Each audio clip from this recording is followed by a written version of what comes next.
Les décisions prises dans les entreprises sont loin d'être rationnelles et elles répondent souvent à des logiques opportunistes.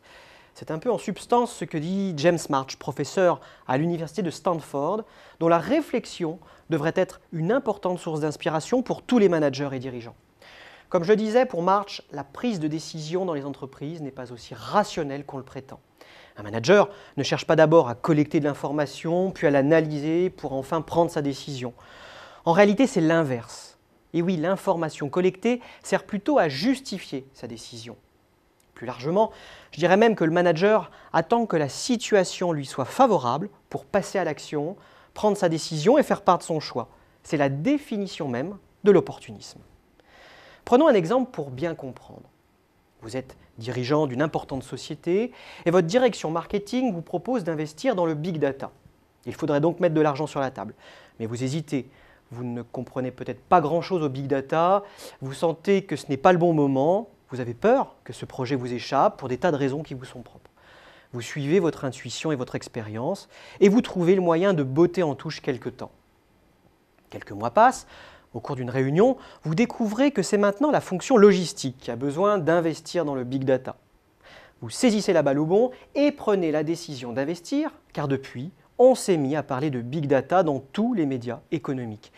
Et votre directeur financier, en qui vous avez vraiment confiance et qui d'ailleurs a fait la même école que vous assure que cet investissement va permettre du même coup d'améliorer le pilotage financier de l'entreprise et de réduire les coûts de gestion. Difficile alors de refuser le projet initial du directeur marketing. Cette situation a été théorisée par James March en 1972 à travers le modèle du garbage can ou corbeille à papier.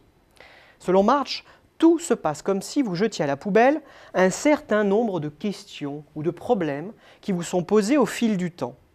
Cette poubelle symbolise en fait les différentes occasions de choix. Et puis à un certain moment, vous prenez votre décision, autrement dit, vous retenez le bon problème ou la bonne question qui convient à la solution initiale, celle d'investir dans le big data, car les circonstances servent au mieux vos intérêts économiques dans notre exemple précédent. En résumé, selon March, pour prendre sa décision, pour faire son choix, le manager attend de se forger d'abord une opinion, une intime conviction, sans forcément chercher à collecter toutes les informations nécessaires, ce qui n'est d'ailleurs pas toujours possible et ce qui lui prendrait souvent beaucoup de temps. Pour cela, le manager va devoir faire confiance à son intuition, à sa bonne étoile, à son expérience passée. Ces choix peuvent aussi être influencés par des calculs politiques, sa stratégie de carrière par exemple, en naviguant entre les intérêts divergents de son organisation. Le manager prend alors sa décision suivant une logique très opportuniste. On est donc bien loin d'une conception logique et rationnelle de la décision dans les entreprises, tels que les courants majeurs de l'économie et de la gestion nous les enseignent.